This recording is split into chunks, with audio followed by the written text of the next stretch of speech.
في يوم من الايام يا اخوان كنت اروح المدرسه واختبر. اول ما اطلع من الاختبار نفس المدرس اللي اختبرني اروح امسك خط مدته ساعه واجيب بضاعه لمحله واروح البيت انام ساعه وارجع العصر افتح محله لمده 8 الى 9 ساعات وارجع البيت انام، ويتكرر هذا السيناريو لمده تقريبا 90 يوم 3 اشهر. كيف وشلون وليش انا حطيت نفسي بهالمكان كل شيء بتعرفونه بهذا المقطع الممتع جدا. ولا تشيلون هم يا اخوان، في مقاطعي كلها في هذا الشهر الفضيل ما راح يكون في ميوزك نهائيا باذن الله الواحد الاحد. وكل عام وانتم بخير ورمضان كريم، والله يتقبل منا ومنكم صالح الاعمال. وبالله يا اخوان لا تنسون لايككم واشتراككم، لاني نادر ما انزل قصص، واذا بنزل قصص بتكون قصص محترمه انها تسمعونها انتم. طيب يا اخوان تبدا قصتنا من المدرسه. انا كنت طالب متفوق وقتها يا اخوان، كنت بثاني ثانوي، واللي ما يعرف هذه الفتره هي فتره المعدل التراكمي، هي فتره تحديد المستقبل. اي درجه بتنقص منك عند مدرس بتجلس معاك طول المستقبل. مستوعبين اهميه هذه الفتره مره؟ واحده من المواد عندنا مدرس لغه عربيه. المدرس هذا محترم ودائما يقول لنا قصص عنه وعن شجاعته وعن طيبه وعن كرمه، فدائما يتغنى بنفسه، يقول انا وانا وانا وانا وحنا سوينا وحنا فعلنا وانا شخص شجاع. كنا احنا نصدق المدرس هذا ونمدحه وكان قدوه لنا. وانا يا اخوان عندي واحد من اخوياي اسمه عبد الله. عبد الله هذا توفى الله يرحمه وادعوا له بالرحمه، وسبق نزلت مقطع عنه اذا تذكرون. عبد الله هذا الله يرحمه كان شخص عصامي وكان يدرس وموظف ويصرف على اهله. احنا وقتها كنا بثاني ثانوي وكنا صغار، فهو كان ملهمي تقريبا. فانا وعبد الله وكم واحد من اخويانا مرات نطلع ونسولف وننبسط نفسنا نفس اي مراهقين. لكن جت فتره لعبد الله كان مشغول بالدوام وما كنا نشوفه واجد. فعبد الله كان قريب مني وكنت اساله وينك وين ما نشوفك، يقول والله مضغوط من الدوام من الوظيفه. فشوفوا يا اخوان كيف صاحب ساحب، انا ما كنت محتاج وظيفه وكان اغلب وقتي العب، وكنت توني محول بي سي ومبسوط. فكان فكره الوظيفه ببالي انها ترفيه، اني حرفيا ما كنت احتاج هذه الوظيفه. وعبد الله هذا كان موظف محل اتصالات يملكه مدرسنا اللي كلمتكم عنه حق اللغه العربيه. خلى اطلع له اسم وهمي، خلينا نقول ابو فهد. طبعا يا اخوان احتمال 99% ان المدرس هذا يشوف المقطع، فبالله اذا انت تشوف المقطع وزعلان وما عجبك المقطع انا اعتذر منك وحاب اطلب منك طلب تكفى. اذا انت زعلان دور لك اقرب جدار بجنب راسك وطق راسك فيه. فما راح اسوي مثالي قدام المتابعين، المتابعين يعرفون شخصيتي ويعرفون اني ما جالس اقول ذا الكلام الا لانك كلام. الان انا بوري المتابعين وبوري الناس كلها ان في اشخاص منافقين عايشين بيننا. شكلي انا طلعت الكتمان اللي بداخلي. زبده يا اخوان بتشوفون مع المقطع لا تستعجلون وتحكمون على الرجال، مع انه والله وتالله ان في اشياء بقصها وما راح اطلعها عنك لانها بتجرح سمع المتابعين. يا اخوان معليش على المقاطعه، لكني سويت حساب بالكيك جديد ابث عليه بشكل شبه يومي، بخلي لكم الرابط تحت. بالذات عاد البثوث برمضان لها طعم ترى، والقصص اللي من هالنوع ترى دائما اقولها في البثوث، فضروري تجون تحت وتضيفوني عشان تحضرون بثوثنا الجايه. واذا بتعرف اذا بديت بث او متى ابث تابعني انستا تويتر سناب، دائما اقول في المنصات هذه. معليش على المقاطعه. عموما رحت المحل اللي يشتغل فيه عبد الله، سلم عليه وسلم على المدرس الموجود. اول ما سلمت عليهم قابلني المدرس، ها اخبارك يا عبد الكريم شلونك عساك بخير؟ قلت له والله بخير والحمد لله، انت شلونك؟ قال لي الا ما ودك تتوظف عندنا في المحل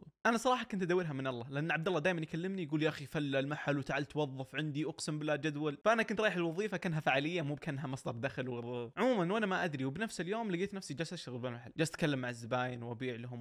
مر اليوم خلص اليوم وتكلمت مع المدرس، قال لي خلاص من بكره تداوم، اليوم بس ان شفت الوضع بكره تداوم.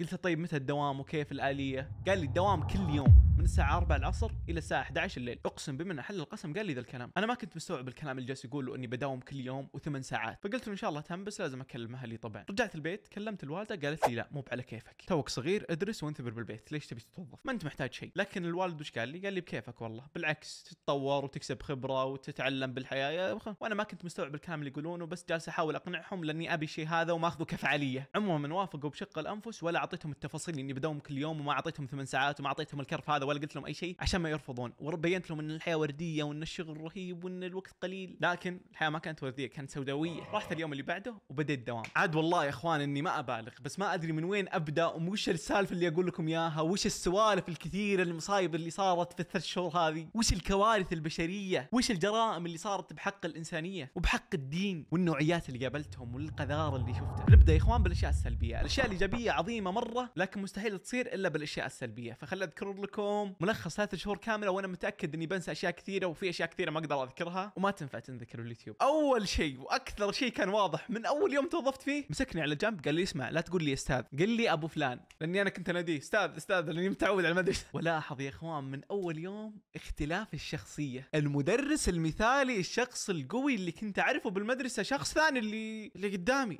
عشان اشرح لكم، في المدرسه كان جنتلمان، كان ما يتكلم كثير مع الطلاب، واذا تكلم يكون عنده قيود. هنا ماخذ راحته بشكل مو طبيعي، لدرجه انه يقول سوالف غريبه ما اقدر اذكرها. شفنا مدرس زاحف وانا وقتها كنت مذهول. اما المدرسين لهم شخصيات ثانيه في الحقيقه. طبعا هذا الشيء مو بغلط ان المدرس يكون بشخصيه وبرا المدرسه بشخصيه، بالعكس واجبه بالمدرسه انه يكون عنده قيود. هنا ما عنده قيود فياخذ راحته، فعشان تفهمون تكونوا بالصوره هذا شيء طبيعي جدا. لكن وقتها احنا كنا الطلاب ومستغربين ان هذا مدرس نعرفه من سنوات فجاه طلع شيء ثاني. ويا اخوان انك تكون موظف في محل اتصالات ويجونك زباين بشكل يومي من مختلف الاعمار والاجناس والاخلاق. في ناس رهيبين كانوا يجونا بالمحل ويغيرون جو معنا ويمزحون ويضحكون، في ناس لا. وحنا وقتها اعمارنا كانت 16 17، وصاحب المحل اللي هو المدرس ما يجينا الا نادر، يعني يمكن يجينا نص ساعه في اليوم ويمشي. المدرس هذا اللي يسويه يعتبر جريمه، فكان يوظفنا وحنا اعمارنا صغار وهذا الشيء ممنوع، فكذا كان يستغل وقتنا وكنا نداوم كل يوم وكنا نكرف، وفي بعض الاغلاط ما هي بيدنا يحطها علينا، كان خبيث يضغطنا نفسيا. ما كان يكتفي بالشيء هذا، مرات يخليني امسك مشاوير عشان اشياء شخصيه له، مثلا روح جيب لاهلي كذا، روح.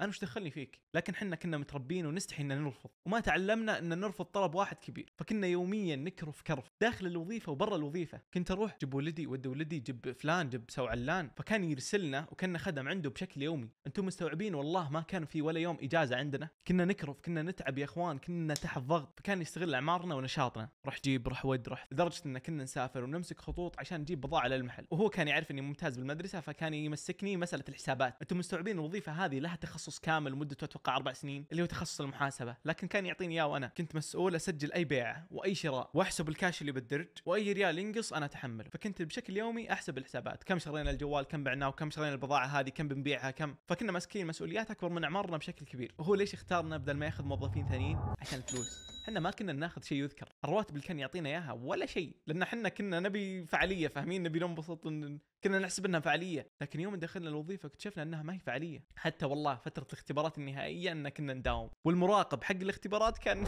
المدرس اللي متوفين عنده. واحده من المواقف والسوالف اللي صارت لي بالوظيفه اللي تصدم اي شخص اقول له ان الشخص هذا كان متزوج وعنده بنات وعيال، ممتاز ممتاز، لكنه كان نسوانجي وغير محترم لدرجه يا اخوان كان يتزوج مسيار، اقسم بمن احل القسم. انتم مستوعبين يا اخوان بشكل شهري كان يتزوج مسيار ويطلق، يتزوج مسيار ويطلق. والزواج يا اخوان وكتب الكتاب له امور مهمه، منها انه يكون في ماذون اللي هو يكتب الكتاب وشهود. لكن المدرس ما كان يسوي كذا، وش كان يسوي؟ كان يجيبني انا القاصر ويلقدني كم كلمه يخليني اتصل على اللي يبي يتزوجها واكلمها اقول لها هل تقبلين الزواج بفلان الفلاني، وكان يجيب عمال ويخليهم شهود وانا كنت الماذون. انا ما كنت اعرف ان الشيء هذا غلط، وكنت اقول له وش هذا؟ يقول لي لا لا انت بس كمل الامور وهذه 300 ريال في جيبك.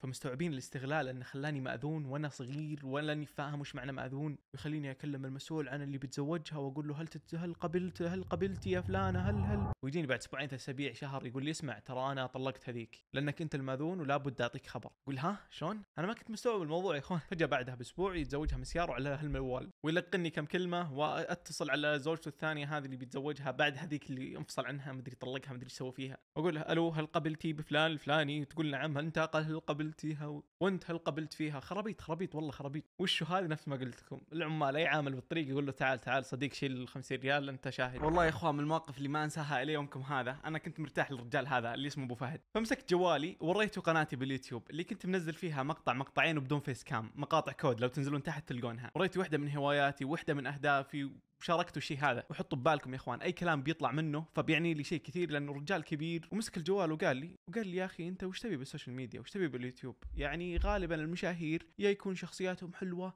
يا يكون عندهم وجه كويس، انت لا ذا ولا ذا، يعني وش تبي في السوشيال ميديا، وش تبي في اليوتيوب، وش تبي في صناعه المحتوى؟ حطوا ببالكم الكلام هذا طلع من شخص كبير عمره فوق ال30 وفوق كذا، عنده عيال وبنات ويمكن ولده قريب من عمري بعد، فكلامه كان مؤثر جدا بالنسبه لواحد عمره 16 17 سنه. وصعب يا اخوان اشرح لكم مشاعري وقتها، كيف انا عندي حلم وصناعه المحتوى واحده من احلامي اللي اطمح لها بشكل مو طبيعي، وشغفي فيها ما ينتهي، فجاه يرمي لي هالكلمتين اللي حجمها مره كبير علي وكافيه انها تهدم معنويات واحد عمره 16 17 سنه. صاحب المحل هذا من قبيله معروفه، فكان دائما يجونا معارف ويقولون اوه هذا محل ابو فلان، ها ولد والله هالرجال واقفين معه ولا واقفين معه وفازعين له ولا اسمع بتدين منكم باخذ جوالين البنتي ولا. فحنا ما كنا نعرف كيف نتصرف معهم، اذا رفضنا يمكن نحرجه قدام قرايبه، واذا قبلنا طلباتهم بيجينا يقول مو على كيفكم بخصم راتبكم ولا. فكنا مبتلشين وكانوا يجونا بشكل يومي. اقول لك المحل هذا لابو فلان احنا فازعين له ومسوين له وما قصرنا معاه، بناخذ 4 جوالات، واحد لبنتي واحد لاخوي واحد جدي وبنقسطها وبتخصمون لنا نص السعر لان احنا قرايبه وش والقرايب فاحنا ما ندري ايش نسوي. كنا نعطيهم موضوع اللي انا ما في مالهم ولا بيه، نحاول نصرفهم وننحرج معهم، ويجي واحد انت من انت دخل كل محل صاحبه خوينا من انت والله انت تجيب ولا. فهذه واحده من المشاكل اللي كل 3 شهور هذه ما قدرنا نحلها. والان بندخل بالسوداويه شوي. مره يا اخوان جانا واحد عنده جوال بنفس الوقت يقرب للرجال هذا واعطانا معلومات فعلا تاكد انه يقرب له، برضه هذا الشخص ذكرنا وظيفته وطلع من مكان محترم، فحنا لا اراديا وثقنا فيه، وكان جاي يبيعنا الجوال الجوال، حنا منحرجين وانه يقرب له وانه شخص ثقه ومن مكان معروف ومن قبيله معروفه، يلا فما فحصنا الجوال. والرجال هذا كان خبيث مره، كان ياخذنا بالسوالف، وانت شلونك وش تدرسون؟ ما شاء الله عليكم، والله انكم اجاويد صغار وتشتغلون وتدرسوا، والله كفو. فكان يمهد الطريق، كان ياخذنا بالسوالف. مر الوقت وحنا شرينا الجوال منه وعطيناه الفلوس. اليوم الثاني قلنا خلينا نفحص الجوال عشان نظفه وعشان نبيعه. طبعا يكون بعلمكم احنا فحصنا الجوال من ناحيه كسوره ومشاكل، طلع سليم. لكن المشكله في مشكله بالجوالات انه يكون عندك حظر في احد التطبيقات، مثلا حظر سناب، فالجوال هذا طول عمرك ما يمديك تدخل سناب شات لانه محظور، وهذه تعتبر مصيبه وتطيح قيمه الجوال بشكل مو طبيعي. عموما جانا صاحب المحل قال من اللي باع لكم الجوال؟ قلنا فلان الفلاني. اول ما قلنا فلان الفلاني وهو فجأة قلنا راح المحل، الله يهديكم انتم اغبياء، تدرون ذا مين؟ هذا شخص يتعاطى ومدري شلون، وحتى اهله سحبين. قلنا طيب انتم تقول لا تقصرون مع قرايبي. قال لا شلون قرايبي؟ مو بكل القرايب نفس الشيء. طبعا كل شيء ينخصم من راتبنا. فمرت الايام اكتشفت اني مزنوق ولا اقدر اطلع. كرم بلا استهبال، يمديك تقول له بطلع من الوظيفه وتطلع. لا يا اخوان الموضوع مو بكذا. الرجال هذا كان خبيث وعنده حرب نفسيه معه. لما تجي ترفض يقول لك ايه ها يلا نشوفك بكره. كان يحطنا في دوامه صعب. انا الي يومكم ما ادري ليش ما كنا نطلع. كان يقول لي عبد الله اصبر شهر شهرين وحنا بنطلع من الوظيفه. من مراحل خبث هذا المدرس لدرجه انه وصل لمرحله يبي يفتن بيننا. مره طلعنا من المحل وعبد الله المسؤول عن تقفيل المحل ونسى يقفل المحل، كان وقتها ويكند. فجاه الصبح يدق علينا المدرس، قومنا من النوم، المحل فاتح وما ادري شلون، يلا قوموا سكروه، فشلتونا، طب لو انسرق المحل انتم تتحملون. مستوعبين؟ قومنا من النوم. وقتها رحنا الصبح وحنا تونا قايمين من النوم. وقتها كان خطا خوي، قلت له يا اخي عوافي وفي دراسك، وحصل خير. فجاه بوقت الدوام عبد الله ما كان موجود بالمحل، وكان عندي المدرس هذا، فكان يقول لي وش رايك بخويك يا اخي فاتح المحل، وش رايك اخصم منه ولا لا؟ انا قلت سالني السؤال هذا بيشوف اني عاطفي ولا عقلاني، لكن انا قلت هو اخطا وفتح المحل، فاذا بتخصم اخصم. والحمد لله علاقتي مع عبد الله مره قويه. فهذا المدرس راح لعبد الله وش قال له؟ اسمع، تدري خويك هذا اللي واثق فيه، تدري انه قال لي اخصم منه، وانتبه من بعض الاخويا ترى. طبعا هذا الكلام قال لي يا عبد الله. فالمدرس هذا كان وسخ، كان يحاول يفتن بيننا، وانتم مستوعبين ان احنا كنا نعتبر قصرين وهو عمره فوق ال30، يعني الحركات الطفوليه المفروض تطلع منه مو منه. فكان يفتن بحجه انه ما يبي ان نكون اخويا مره عشان يستغلنا اكثر، وحركته هذه يمديكم تستنتجون منها اشياء كثير. عموما قال لي عبد الله ان هذا يحاول يفتن وانتبه منه. سحبنا عليه، حرفيا ما كنا نلعب ولا كنا نطلع، محل مدرسه نوم بس. وفي كثار يا اخوان نصابين كانوا يجونا، اللي يبيعنا شيء مغشوش، اللي يسرق، واللي وحرفيا يا اخوان المواقف والسوالف اللي صارت لي خلال هالفتره كثيره مره، وصعب اذكرها في مقطع واحد، فممكن مستقبلا اذكرها. وحطوا ببالكم في اشياء كثير بسكب لها لانها ما تنفع تسمعونها والله. بعد شهرين من الوظيفه عبد الله ما قدر يتحمل، لان المدرس هذا كان يستغل وقته بشكل مو طبيعي، فقرر انه يطلع من المحل. قال لي عبد الله اسمع، انا لازم اطلع، انت كمل شهر وبعدين نطلع، ما ينفع نطلع مع بعض. عبد الله كان طيب ومحترم بشكل مو طبيعي، فيقول ما انه وظفنا ما ودنا نطلع مع بعض عشان ما نقطع رزقه وما يلقى موظفين، فخلوا من الان يدور الموظفين وانت خليك موجود. عموما لو نرجع شوي بالزمن، المدرس هذا كان موظفني على اني مؤقت، وحتى كان يشوف شغلي يقول هذا شغل متواضع مره. لكن خلال شهر ونص تعلمت كل شيء، اتقنت كل شيء في المحل، خذيت دورات تتعلق بالصيانه بما انه محل جوالات، تعلمت كل شيء، وحتى الزباين صاروا يتعلقون فيني ويكلموني، ها بيجي المحل موجود الجوال. فالمدرس ما كان متوقع اني بوصل هالمرحله، وكان حاب يمسك فيني، فزاد الراتب، مع ان الراتب كان قليل جدا. والله يا اخوان من الوظيفه دي ما استفدت ماديا نهائيا، لاني نفس ما قلت لكم دخلت كفعاليه ونشبت فيها وما توقعت انها جحيم كذا، فكنت ناوي اطلع نفسي باي طريقه، لكن اضطريت اكمل شهر. وخلال هذا الشهر كنت انا المحاسب، كنت انا الصيانه، كنت انا ماسك المبيعات، كنت انا اللي اجيب بضاعه، وكانوا يدخلون علي اكثر من زبون، وكنت امسك ذا وذا وذا. فحرفيا كان حرق يوميا يا اخوان. وفي شيء كنت اكرهه مره، سالفه القعده من النوم، سالفه انك تغصب نفسك، كنت منشب عن النوم وتوك جاي من المدرسه وبتروح تفتح محل وانت مسؤول عن المحل، واي مشكله تصير انت المسؤول عنها. الموضوع يا اخوان صعب جدا، فما بالكم كنت قاصر لدرجه والله العلي العظيم يا اخوان اني ما اكذب عليكم، يوم كان عبد الله موظف معي وقتها كان بيجي عيد الضحيه، مستوعبين من قوه الكرف والحرق والاستقلال ان داومنا في ليله العيد والى الساعه 12. هذا اول عيد لي ما استمتع فيه، حتى وقتها ما حسيت في العيد. وثالث يوم العيد فتحنا المحل مره ثانيه، واخيرا اعطاني اجازه، والاجازه كانت اول يوم عيد وثاني يوم عيد، اللي هي هذه ابسط حقوقنا. فوقتنا كله كان يستغله هذا المدرس ويستفيد هو. وهذه يا اخوان من الصور اللي لقيتها عندي بجوالي استشوار، رايح راسلني بعد ما قفلت المحل، راسلني من المحل عشان اجيب استشوار لزوجته. انا وش دخلني بزوجتك؟